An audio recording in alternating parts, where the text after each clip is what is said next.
कोठावा के ऊपर मुरवा बोलुए बोली या सोहावन लगे हो बोली या सोहावन लगे हो।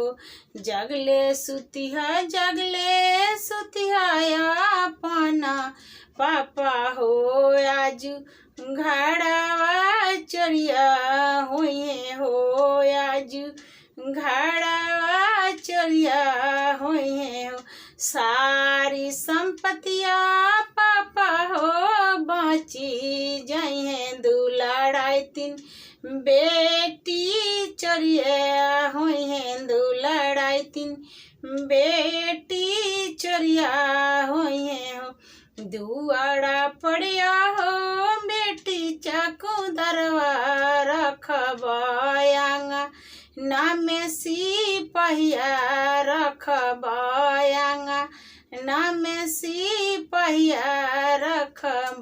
घाड़ावा भीतर बेटी हो जागल रहब कैसे बेटी चढ़िया होइए हो कैसे बेटी चढ़िया होइए हो।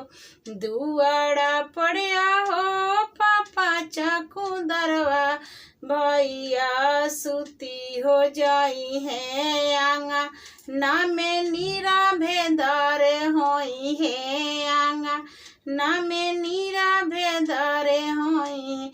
घाड़ावा भीतर पापा हो सुती जाई तब बेटी चोरिया हुई हो तब बेटी चोरिया